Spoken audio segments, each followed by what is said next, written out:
আচ্ছা ম্যাডাম, আজ এমন এক সমস্যা নিয়ে এসেছি যেই সমস্যাটা বাড়ির মানে ছোট থেকে বড় সবার হচ্ছে, সবাই জর্জরিত এবং সবাই এইটার পিছনেই কিন্তু সব মানে ধ্যান জ্ঞান সব চলে যাচ্ছে। সেটা হচ্ছে যে ঋণ। হুম। লোন এখন একদম ইজি ভাবে পাওয়া যায় ম্যাডাম, মানে অনলাইনে অ্যাপ ডাউনলোড করেও তো লোন পাওয়া যায়, যে কোনো ভাবে ব্যাংকও লোন দিয়ে দেয়, ঘরের লোন আছে, গাড়ির লোন আছে, প্রত্যেকটা মানুষের কিন্তু ঋণ এবং লোন আছেই আছে, গ্যারেন্টিড আছে। আমারও ঋণ গ্যারেন্টিড আছে। তো এই ঋণ মুক্তি ম্যাডাম আজ সব রাশি অনুসারে সব মানুষের আজকে বলে দিন যে কি কি ঋণ কাটানোর জন্য কি কি টোটকা করতে পারে এবং রাশি অনুযায়ী কার কি হুম। করা উচিত। হ্যাঁ, আমাকে অনেকে কমেন্টেও বলেন, ম্যাডাম এত ঋণ হয়ে গেছে যে আর পাচ্ছি না। তো ঋণ মানুষকে নিতেই হয়, সবার সময় সব সময় ভালো যায় না। তো সেক্ষেত্রে আজকে না আমি প্রত্যেকটা মানুষের রাশি অনুযায়ী বলে দেবো আপনারা কি কি করলে সহজতরভাবে, যে অত কোনো খরচাপাতি নেই কিন্তু সহজভাবে আপনারা এইগুলোকে ফলো করুন। দেখুন, এত যে ঋণের চাপ লাগছে না, একটা দিক থেকে হয়তো আপনার অর্থপ্রাপ্তি হবে, আর একদিকে আপনি ধীরে ধীরে ঋণটাকে আপনার শোধ করবেন। এই রকমভাবে আপনি কিন্তু ঋণ শোধ করতে পারেন খুব দ্রুত। তো কি কি করলে বা কোন দেবতার পুজো প্রতিদিন কি কি নিয়ম মানলে আমরা এই ঋণ থেকে মুক্ত হতে পারবো, তো সেটাই কিন্তু আজকে এই ভিডিওর মাধ্যমে বলবো। তো ভিডিওর কমেন্টে আপনার রাশি কি সেটা কিন্তু আমাকে জানাতে একদমই ভুলবেন না। আর কোথা থেকে আপনি আমার ভিডিও দেখছেন সেটাও জানাবেন, আমার খুব ভালো লাগে আপনাদের কমেন্ট পড়তে। তো প্রথমেই বলে রাখি, আমাদের যে রাশিটা এই মুহূর্তে খুবই মানে প্রবলেমেটিক সময় রয়েছে, তার আবার সাড়ে সাতিও চলছে, শনির দৃষ্টি রয়েছে, সে প্রথম রাশি হলো মেষ রাশি। তো মেষ রাশির অধিপতি গ্রহ মঙ্গল, তাদের এখন আর্থিকভাবে খুবই টান পাড়াপাড়ির সময়, তার সাথে সাথে অনেকের ঋণও হয়ে গেছে। তো এই ঋণ থেকে মুক্ত হতে মঙ্গল গ্রহ যিনি, তিনি তো আপনার অধিপতি গ্রহ।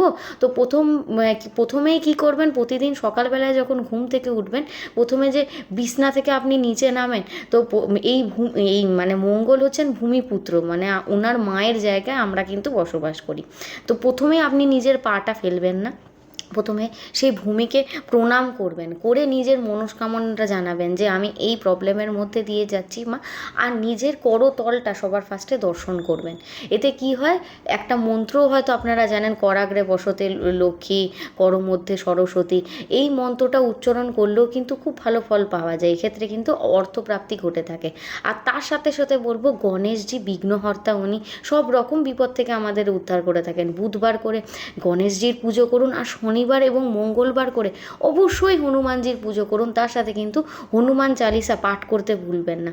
আর বিঘ্নহর্তাকে প্রতিদিন না পারলেও প্রতি বুধবার করে দুব্বা ঘাস নিবেদন করুন, তার সাথে একটা পান, সুপারি আর 1 টাকা দিয়ে যদি নিজের মনস্কামনা জানাতে পারেন, দেখুন এই ঋণ থেকে মুক্তি যেরকম পাবেন, আর তার সাথে সাথে এই শনিদেবের সাড়ে সাতিটাও কাটাতে কিন্তু আপনাদের অনেক সহজলভ্য হয়ে যাবে।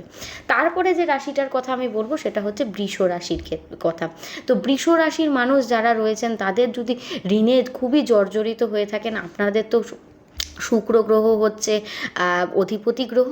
তো এই ক্ষেত্রে আপনারা সাদা রঙের মানে জামা কাপড় বা সাদা রুমাল যেমন ব্যবহার করছেন করুন, তার সাথে সাথে বৃহস্পতিবার এবং শুক্রবার করে লক্ষ্মী নারায়ণের পুজো করুন, তাকে সাদা মিষ্টি নিবেদন করুন, তার সাথে সাথে লাল ফুল যদি মা লক্ষ্মীকে নিবেদন করা যায়, এক্ষেত্রেও কিন্তু খুব ভালো ফল পাওয়া যায়।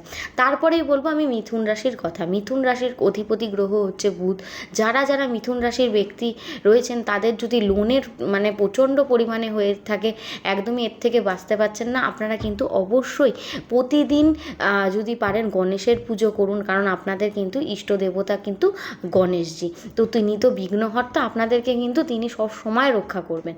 তো গণেশজির সাথে সাথে আপনারাও হনুমানজির পুজো করতে পারেন। হনুমান চালিসা কিন্তু সকাল সন্ধ্যায় যদি পাঠ করা হয়ে থাকে, তিনিও তো সংকটমোচন হনুমানজি, তিনিও কিন্তু আপনাদেরকে অবশ্যই রক্ষা করে থাকবেন। আমি যেমন বললাম, এই মেষ রাশির জাতকদের ক্ষেত্রে দুব্বা ঘাস বা এই পান সুপুরি 1 টাকা, আপনারা কিন্তু হনুমানজিকেও শনি বা মঙ্গলবারে যদি নিজের নামগোত্র সহযোগে নিজের মনস্কামনা জানিয়ে অর্পণ করে পুজো দিয়ে আসতে পারেন, সেক্ষেত্রে কিন্তু খুব ভালো ফল পাওয়া যায়।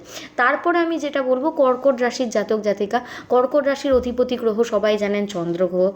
তো যারা কর্কট রাশির ব্যক্তি আছেন এবং ঋণের ভারে প্রচণ্ড পরিমাণে বিপদে রয়েছেন, তারা কিন্তু প্রতি শনিবার করে যদি পারেন কলা গাছকে পুজো করুন। আর সোমবার করে কিন্তু মহাদেবের কিন্তু পঞ্চামৃত দিয়ে যদি অভিষেক করতে পারেন, সেক্ষেত্রে কিন্তু আপনারা ঋণের দায় থেকে কিন্তু অনেকটাই মুক্ত হতে পারবেন। তারপরে আমি যে রাশিটার কথা বলবো সেটা কিন্তু সিংহ রাশি। সিংহ রাশির জাতক জাতিকারাও অনেকেই আছেন এই মুহূর্তে ধার দেনায় প্রচণ্ড পরিমাণে ডুবে রয়েছেন। তারা যদি এই ধার দেনার হাত থেকে এড়াতে চান, তারা এই অসত্য বা বট গাছের নিচে যদি প্রতি সন্ধ্যায় একটা করে ঘিয়ের প্রদীপ জ্বালিয়ে নিজের মনস্কামনা জানাতে পারেন, এক্ষেত্রে কিন্তু আপনারা খুবই ভালো ফল পেয়ে থাকবেন এবং এই ঋণ থেকে কিন্তু খুবই দ্রুত আপনারা মুক্ত হতে পারবেন। আপনারা যদি পারেন সেই সন্ধ্যায় সেই প্রদীপের ওপর অল্প একটু মিষ্টান্ন বা 1 টাকাও আপনারা কিন্তু নিজেদের মনস্কামনা জানার সময় লিখে আসতে পারেন। দেখুন আপনারা খুব তাড়াতাড়ি এই ঋণ থেকে কিন্তু মুক্ত হয়ে যাবেন। তারপরে আমি যে রাশির কথা বলবো সেটা হচ্ছে কন্যা রাশির কথা। কন্যা রাশির ব্যক্তিরাও কিন্তু খুবই আর্থিক সমস্যায় মুহূর্তে ভুগছেন এবং বাজারেও অনেকের হয়ে থাকে, ধার দেনা হয়ে থাকে। এক্ষেত্রে কিন্তু তারাও শিবলিঙ্গে প্রতিদিন জল দিয়ে অভিষেক করার চেষ্টা করুন। শিব পুজো কিন্তু করতে একদমই ভুলবেন না। আর তার সাথে সাথে যদি হনুমানজি এবং গণেশজির পুজো করতে পারেন, তাহলেও কিন্তু খুব ভালো ফল লাভ করবে এবং ঋণ থেকে দ্রুত মুক্তি পাওয়া যায়। যারা তুলা রাশির ব্যক্তি রয়েছেন, ঋণের ভারে একদম তলিয়ে যাচ্ছে, তারা কিন্তু প্রতি বৃহস্পতিবার বিষ্ণুর সহস্রনামা পাঠ করুন। আর ওই দিনকে কিন্তু অবশ্যই হলুদ পোশাক পরবেন। এক্ষেত্রে যদি আপনারা এটা প্রতি বৃহস্পতিবার করতে পারেন, খুব শীঘ্রই আপনারা ঋণ থেকে কিন্তু মুক্ত হবেন। তারপরে যে রাশিটার কথা বলবো সেটা হচ্ছে বৃশ্চিক রাশির কথা। বৃশ্চিক রাশিরও অধিপতি গ্রহ হচ্ছে মঙ্গলদেব। আপনারাও কিন্তু প্রতিদিন সকালবেলা ঘুম থেকে ওঠার সময় আমাদের এই ভূমিকে ছুঁয়ে আপনারা প্রথমে প্রণাম করবেন। তারপরে এই শনি মঙ্গলবার করে হনুমানজির অবশ্যই পুজো করুন। আর তার সাথে সাথে প্রতিদিন রোজ সকাল সন্ধ্যায় যদি আপনারা লক্ষ্মী নারায়ণের পূজা করতে পারেন, আপনাদের অর্থের কিন্তু কোনো রকম অভাব হবে না এবং ঋণ থেকে কিন্তু দ্রুত লাভ মুক্ত হয়ে যাবেন। তারপরে যে রাশিটার কথা আমি বলবো সেটা কিন্তু হচ্ছে ধনুরাশির কথা। ধনুরাশির অধিপতি গ্রহ হচ্ছে বৃহস্পতিদেব। আপনারাও কিন্তু প্রতি বৃহস্পতিবার করে লক্ষ্মী নারায়ণের পূজা করুন। তার সাথে সাথে হলুদ রঙের জামা কাপড় পরার চেষ্টা করুন। তুলসী গাছে জল ঢালুন। এক্ষেত্রে কিন্তু তুলসী গাছকে আপনারা আপনাদের মনস্কামনা জানিয়ে যদি জল নিবেদন করতে পারেন, আপনারা কিন্তু দ্রুত ঋণ থেকে কিন্তু আপনারা মুক্ত হয়ে যাবেন। তারপরে যে রাশির কথা বলবো সেটা হচ্ছে মকর রাশি। মকর রাশির মানুষেরা যদি ঋণের বাঁধন থেকে মুক্ত পেতে চান, তাহলে অবশ্যই গণেশজির পুজো এবং হনুমানজির পুজো কিন্তু অবশ্যই করুন। তার সাথে সাথে শনিবারে আপনারা কিন্তু শনি মন্দিরে সর্ষের তেল, কালো তিল বা কালো সর্ষে অবশ্যই দান করে আসুন। আর তার সাথে সাথে প্রতি বুধবার যদি আপনারা গণেশজি কি সবুজ এলাচ যেটা থাকে সেটা যদি নিবেদন করতে পারেন, খুব ভালো ফল পাবেন। এক্ষেত্রে আপনারা 7খানা সবুজ এলাচ কিন্তু গণেশজিকে নিবেদন করবেন। তারপরে যে রাশিটার কথা আমি বলবো সেটা কিন্তু কুম্ভ রাশির কথা। কুম্ভ রাশির অধিপতি গ্রহ কিন্তু আমরা জানি শনিদেব। এই মুহূর্তে তাদেরও 7.5 চলছে, ঋণের দেনায় তারাও কিন্তু খুবই জর্জরিত হয়ে থাকেন। এক্ষেত্রে আপনারা কিন্তু প্রতি সোমবার শিবলিঙ্গে অভিষেক করতে কিন্তু ভুলবেন না। আর তার সাথে সাথে শনিবার করে আপনারা অবশ্যই শনি মন্দিরে, যেমন মকর রাশির মানুষদের আমি বললাম, আপনারাও দান করুন। তার সাথে গণেশজিকে যে সবুজ এলাচ দানা দেওয়ার কথা বললাম সেটা কিন্তু অবশ্যই ফলো করুন, অবশ্যই করবেন। দেখুন খুব শীঘ্রই আপনারা এই 7.5 জায়গাটা থেকে অনেকটা মুক্ত হবেন। তার সাথে এই ঋণ থেকেও কিন্তু অনেকটাই মুক্তি পাবেন। তারপরে যে শেষ রাশির কথা বলবো সেটা কিন্তু মীন রাশির কথা। মীন রাশিরও কিন্তু কারেন্টলি শনি 7.5 চলছে, তার সাথে শনিদেব আপনার রাশিতে এই মুহূর্তে রয়েছে। তো এই মুহূর্তে আপনাদের কিন্তু ঋণ বলুন, আর্থিক বলুন, মানসিক সব রকমভাবে আপনারা কিন্তু একটা ধীর গতিতে একটা বাজে টাইমের মধ্যে দিয়ে কিন্তু যাচ্ছেন। তো অবশ্যই আপনারা প্রতিদিন ব্রহ্ম মুহূর্তে যদি ঘুম থেকে ওঠার চেষ্টা করেন, খুব ভালো। যখন সূর্যদেব উঠছে তাকে সূর্যার্ঘ্য দিন, অর্ঘ্য দিন।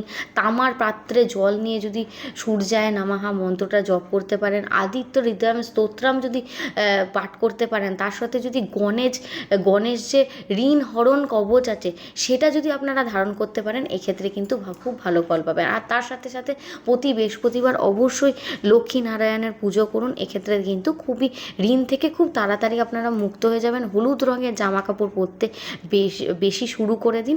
দেখুন আপনারাও কিন্তু এই 7.5 যে কঠিন সময়টা যাচ্ছেন তার থেকে অনেকটাই কিন্তু নিজেদেরকে মানে বাঁচাতে পারবেন, আর তার সাথে সাথে ঋণ থেকে কিন্তু মুক্ত হতে পারবেন। তো অবশ্যই যারা যে রাশির মানুষ তারা এই রেমেডি বা টোটকাগুলো করার চেষ্টা করুন।